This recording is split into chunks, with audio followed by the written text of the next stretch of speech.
හොඳයි. දැන් ළමයින් මල් වගේ කියලානේ කිව්වේ. දැන් බලමු මේ දැන් මේ අපි බහුවචන හින්දා මේ කෑල්ල මකන්න මම. I shall clean this part. ඔන්න මේ කොටස මකනවා මම දැන්. මට දැන් එක දෙයක් කියන්න. අපි මේ ළමයි ගැන කතා කළේ මොන සෙන්ස් එකෙන්ද?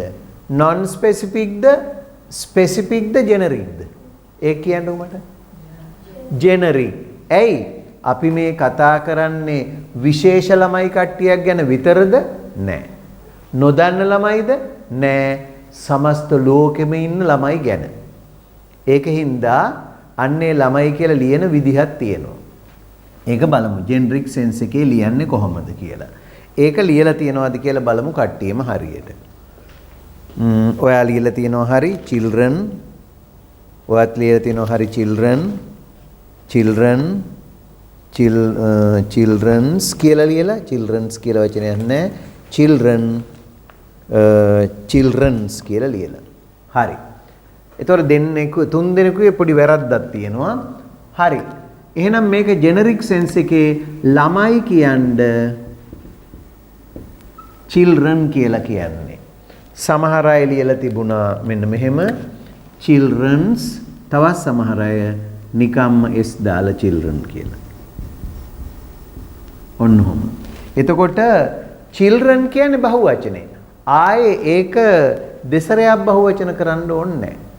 ඒකින්ද මෙහෙම ලියපු අය වැරදි. එහෙනම් ළමයි කියන්නේ children.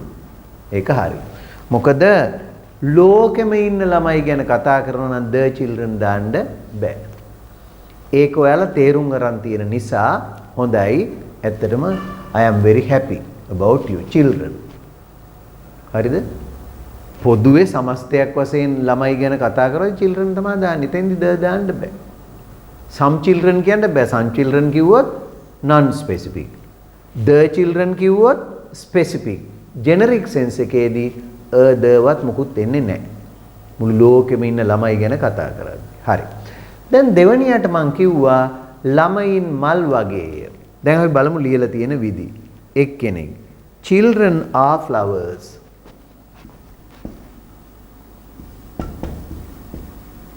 දැන් ඔන්න මම ඔයාලා ලියපුවා ගන්නවා. අපි ඊට පස්සේ තෝරමු හරි කෝවද කියලා. children are flowers උත් නෙමෙයි flower විතරයි තියෙන්නේ පොතේ. children are flower. ඒක අයිතිකාරයට දෙන්න.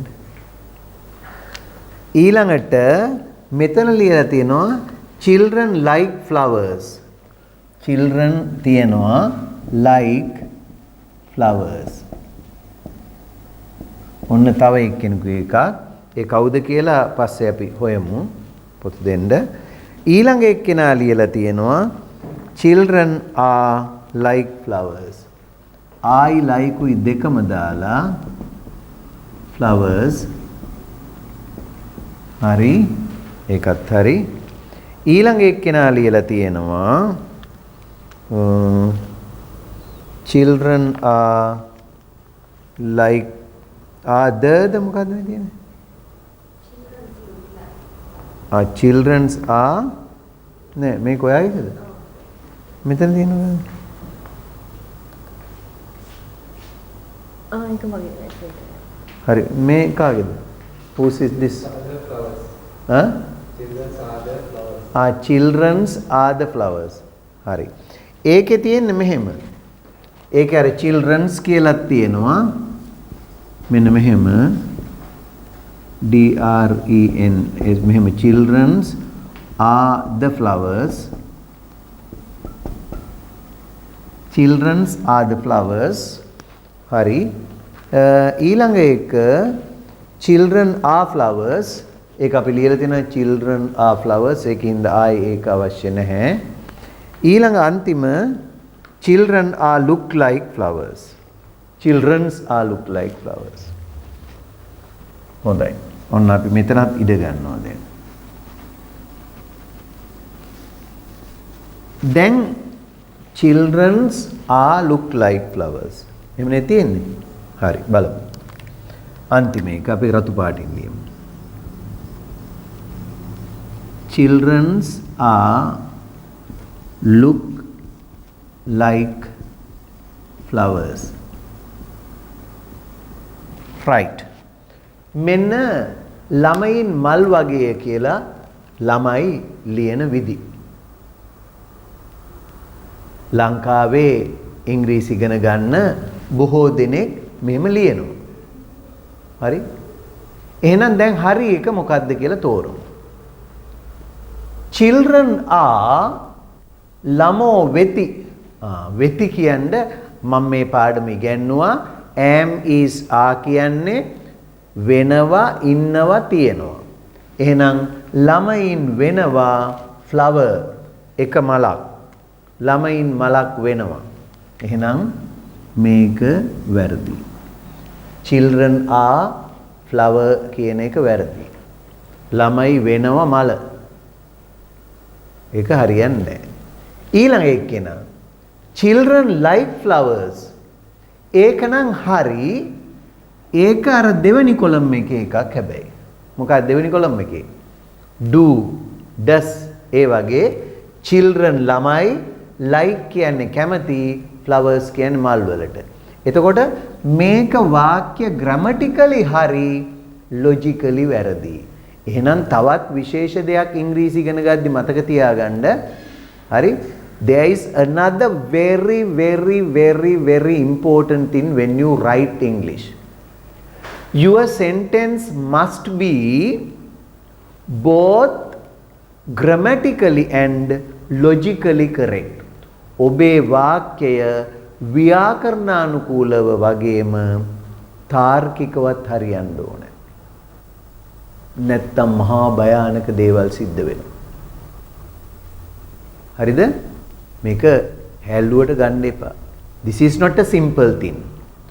When you write English, your sentences must be, what you write in English must be both grammatically and logically correct.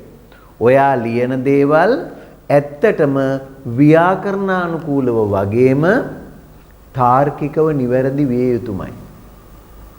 එහෙනම් මේ වාක්‍ය ව්‍යාකරණ 100%ක් හරි. Children like flowers. ළමෝ මල් වලට කැමතිය. හැබැයි දැන් ඔයා අර කතාවේදී කියන්නේ ළමයි මල් වලට කැමති කියන එකද කිව්වේ ලියන්න? නෑ. කිව්වේ මොකද්ද? ළමයින් මල් වගේය කියලා කිව්වේ. ඒකින්ද මේකේ 50%ක් හරි. ඒ කියන්නේ මේක grammar හරි logically වැරදි. 50%ක් වැරදි. ඒ කියන්නේ ඇත්තටම වැරදි ඒක. ඊළඟට keep දෙන්නෙද්ද කොහෙද ලියලා තියෙනවා? Children are like flowers. එතකොට ළමයින් වෙනවා කියන්නේ ආනේ. ඇයි ඉගෙනුවනේ? වෙනවා ඉන්නවා තියෙනවා. එහෙනම් ළමෝ වෙති වැනි මල් වගේ වෙති. එහෙනම් children are like flowers කියන එක 100%ක් හරි. ඒ කියන්නේ grammatically හරියටම හරි logically හරි නිසා මම 100%ක් දෙනවා ඒකට. අරකට 50%ක් දුන්නේ grammar හරි logically වැරදි. ඒක නිසා children's are the flowers කියන එක වැරදි. children's are look like flowers කියන්නේ ළමයින් වෙනවා පේනවා. එතකොට ක්‍රියා දෙකයි. මේකේ ක්‍රියා වැඩි 1 2 3 ක්‍රියා වැඩි. ඒකින්ද ඒකත් අපි වැරදි දානවා. දැන් මෙතන හරි ලස්සන දෙයක් තියෙනවා ඉගෙන ගන්න. ඇත්තටම මේක වෙච්ච එක හොඳයි. ඔයාලා සමහර විට මේ ඉංග්‍රීසි ඉගෙන ගන්නේ IELTS කරන්න. ජාත්‍යන්තරයට යන්න ජාත්‍යන්තර විභාගයක් කරන්න වෙන්න පුළුවන්. එහෙම නැත්නම් ඔයා ඉංග්‍රීසි ඉගෙනගෙන සමහර විට මම දන්නේ ගුරුවරයෙක් වෙන්න හිතාගෙන ඉන්න අයත් ඉන්න පුළුවන්. එහෙමත් නැත්නම් ඔයාට මොකක් හෝ වෘත්තියක ඉදිරියට යන්න ඉංග්‍රීසි ඉගෙන ගන්නවා වෙන්න පුළුවන්. ඔය මොනවට ඉගෙන ගත්තත් මම මේ එක දෙයක්. මොකද මේ ප්‍රශ්නේ එන වෙලාවේ මගේ හිතට එනවා මම ඩිප්ලෝමා ඉන් ඉංග්ලිෂ් ඉගෙන ගන්න කාලේ. ඒ කියන්නේ අවුරුදු සෑහෙන ගානකට කලින් ඩිප්ලෝමා ඉන් ඉංග්ලිෂ් ඉගෙන ගද්දී මට ඉගෙනුවේ සර්වත් මතක් වෙනවා මේක කියද්දී. මිස්ටර් මුණසිංහ කියලා සර් කෙනෙක්. මිනුවන්ගොඩ නාලන්ද විද්‍යාලේ හිටපු විදුහල්පතිවරයෙක්. තමා අපිට පාර්ට් ටයිම් ඇවිල්ලා ග්‍රැමර් ඉගෙනුවේ. මට සර් දුන්න ලස්සන උදාහරණයක්. මේ ග්‍රැමටිකලි වාක්‍ය වැරදුනාට එච්චර ප්‍රශ්නයක් නැහැ. හැබැයි දල්කොල්ලෝ එහෙම තමයි කතා කරේ ආදරේට ලොජිකලි නම් වරද්දන්න එපා කිව්වා. ලොජිකලි වර්ධින එක මාර භයානකයි කියලා කිව්වා. කියලා මට උදාහරණයක් දුන්නා. මොකක්ද උදාහරණය? මෙන්න මේ උදාහරණය තමයි සර් දුන්නේ. ඒක මගේ හදවතටම තදින් කාවැදුනා. අදටත් ඒක වැදිලා තියෙනවා.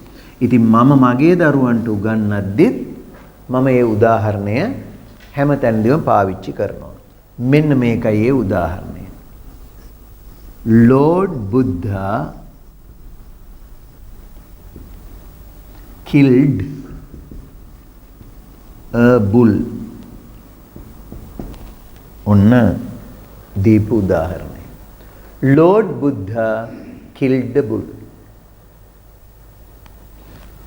මේ වාක්‍යය හරිද? බුදුරජාණන් වහන්සේ හරකෙක් මැරුසේක කියලා කියනවා. වාක්‍යය අර ඔයාගේ වාක්‍ය වගේ මේක ග්‍රැමටිකලි හරි. ලොජිකලි හරිද? නෑ. බෞද්ධ අය දන්නවා බුදුරජාණන් වහන්සේ රහසින්වත් පව් කරන්නේ නැති කෙනෙක්. හරක් මරුව කියන එක ඒක ගැලපෙන්නේ නෑ. ලොජිකල් නෑ. දැන් මම මේ කියන්න යන්නේ භයානක තැන මේකේ. ඉතින් එදා මගේ ගුරුවරයා මට කොහොම ඉගැන්නුවා. පසු කාලෙක මම පැය 4ක සජීවී වැඩසටහනක් ගුවන්විදුලියේ. හරිද? අපොස සාමාන්‍ය පෙළ මේ සම්මන්ත්‍රණයක්. ඒක ගුවන්විදුලි සංස්ථාවේ එක්තරා මැදිරියක දැන් පටිගත වෙනවා. එතෙන්දී කොළඹ පාසල් වල ළමයි ගුරුවරු ගොඩාක් ඇවිල්ලා ඒ මැදිරියේ පිරීලා ඉන්නවා. මම රයිටින් ගැන උගන්වද්දී කියලා දෙනවා මේ වාක්‍යයක් ලොජිකලි වැරදුනොත් හරි භයානකයි. ඒ භයානකත්වය මට මගේ ගුරුවරයෙක් මෙහෙම ඉගෙනුවා කියලා මේ වාක්‍යය දුන්නා. සම්මන්ත්‍රණය ඉවර වුණා. උදාහරණයක් දුන්නා. ලියන හැටිත් කියලා දුන්නා. ගුරුවරුගේ පැසසුම් ලැබුණා. මේ වැඩසටහන සජීවීව සවන් දෙන අයගේ කෝල්ස් පවා ඇවිල්ලා මට ස්ටුඩියෝ එකේ අය කිව්වා සර් මේකට ලොකු ප්‍රතිචාරයක් තියෙනවා. මොකද ඒ අදාළ පේපර් එක දිනමින පත්තරේ ගියා පේපර් එක ඒක ළමයි ළඟ තියාගෙන තමයි ගුවන්විදුලි වැඩසටහනට සවන් දෙන්නේ. හැබැයි ඊට පහුවදා මට මේ වැඩසටහන කළේ ප්‍රොඩියුසර් චාන්දනී කියලා එක්කෙනෙක් මට කියලා එවනවා මගේ වැඩසටහන් කළේ චාන්දනී දි සිල්වා ගුවන්විදුලි සංස්ථාවේ වර්තමානයේ නම් වෙළඳ සේවයේ පාලක. එතකොට මෙයා මට කිව්වා මාර වැඩේ මේ ඔයාව සියලුම වැඩසටහන් වලින් අයින් කරන්න කියලා. මම ඇයි කියලා. මොකද මේ ආගම් විරෝධී වාක්‍යයක් කිව්වා කියලා. ඊට පස්සේ කොහොම හරි සති ගාණක් මගේ එතකොට විදුල ළමා ගුවන්විදුලි වැඩසටහනක් යනවා. සිටි FM එකේ හැමදාම හැන්දෑවේ 6න් පස්සේ ප්‍රවෘත්ති වලලා විනාඩි 5ක වැඩසටහනක් යනවා හැමදාම. ඊට අමතරව අධ්‍යාපන සේවය කියන්නේ ස්වදේශීය සේවය පැය භාගික වැඩසටහනක් ඒව අදටත් යනවා. ඒවා මොන ආණ්ඩුවවත් වෙනස් වුණේ නැහැ. හැබැයි ඒ අදටත් ඒක ගියාට එදා නැවැත්තුවා. ඇයි නැවැත්තුවේ? අධ්‍යක්ෂක මණ්ඩලයේ ඉන්න ස්වාමීන් වහන්සේ කෙනෙක් ඉතින් මේක අහලා මේක වැරදි කියලා. හැබැයි මම මේ කතාව කියද්දි කිව්වා මේක සම්පූර්ණ වැරදි මෙහෙම ලොජිකලි වරද්දන්න එපා. මේක වැරද්දක්. එතකොට මට මේ මාව අයින් කළාට දුක හිතුන්නේ නැහැ. මට මේ උගන්වපු සර් ගැන මාර මේ ආදරයක් ඇති වුණා. සර් එදා කිව්වා ලොජිකලි වැරද්දුවොත් හරි භයානකයි කියලා. දැන් මම ලොජිකලි වැරද්දුවද? නෑ. වැරද්ද කියලා මට අච්චර දඬුවමක් දුන්නා නම් ඇත්තටම වැරද්දක් වුණාම ලොජිකලි මොනතරම් ප්‍රශ්නයක් වෙයිද කියලා හිතුණා. හිතිලා ඉතින් මම ගොඩක් අයට කිව්වා මේක මට ප්‍රශ්නයක් නැහැ. හැබැයි මම කිව්වේ මෙහෙමයි ආයේ මේ වැඩසටහන අහන්න කියන්න. ඉතින් එතකොට ගුවන්විදුලි බලධාරීන් ගොඩක් දෙනෙක් ඒක එදා පටිගත වුණා. ඉතින් ඒව අහලා මාව ගන්න ලොකු උත්සාහයක් කරලා ඒ කාලේ සිළුමිණ පත්තරේ ප්‍රධාන කර්තෘ හිටියේ සුජීව දිසානායක කියලා මගේ හොඳ හිතවතෙක්.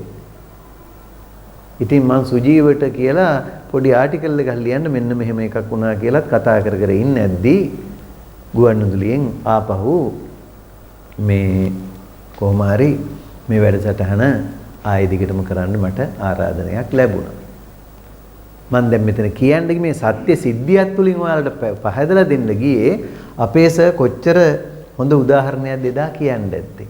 ඒ උදාහරණ තමයි ඔයාලට කිව්වේ. එහෙනම් මේ ලෝකේ වැරදි ප්‍රකාශයක් කියන එක වැරදි. ග්‍රැමර් හරි ගියාට බෑ. එහෙනම් විභාගවලට ලියද්දී උනත් මාක්ස් දෙද්දී ඒවා ලොජිකලිත් හරිද කියලා බලනවා.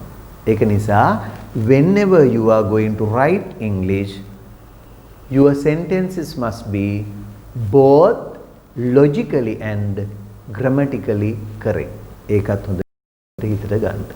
අරගෙන දැන් හරිම වාක්‍ය මොකද්ද? Children are like flowers. හරිද? දැන් මෙතන දෙන්නෙක්ගේ විතර වෙන්න ඕන හරි ගියේ. සාමාන්‍ය ගොඩක් පන්ති වල එහෙම තමයි. මම ඉතින් ගොඩක් පන්ති කරද්දි දැකලා තියෙනවා. එහෙම ඒක නිසා මෙන්න මේ අඩුව හදාගන්න වෙනවා. මෙහෙම වර්ධින්න බෑ. ළමයින් මල් වගේ කියන sentence එකස children's are look like flowers කිව්වහම ඒක වැරදි වෙන්නේ කොහොමද සර්? ඒතර මේක ඇතුලේ හැබැයි මේ ඔයා යමක් දන්නවා look කියන කතාව මේ look කියන එකත් හරීම වැදගත් වචනයක්. එතකොට like එකත් හරි වැදගත් වචනයක්. ඒ නිසා මම ඔයාට අද තව ලස්සන වැදගත් පාඩමක් කියලා දෙන්නයි යන්නේ මේ වැරද්ද ආයේ ජීවිතේට නොකරන්න. දැන් මේ වැරද්ද ආයේ කරන්නේ නැහැනේ ජීවිතේට. ලොජිකලි වරද්දන්න එපා. ඒක හරි. ඒ වගේ අපි දැන් හරිම වාක්‍ය මේක දැන් මම ඔයාට කියලා දෙන්න යනවා මේ like කියන එක හරිම වටිනවා. ගොඩාක් දෙනෙක් වරද්දනවා. මෙන්න මේ like කියන වචනේ. මේ like වරද්දන තැන් තියෙනවා මේ එකක් තමයි දැන් වැරදුනේ. වාගේ කියන්නේ.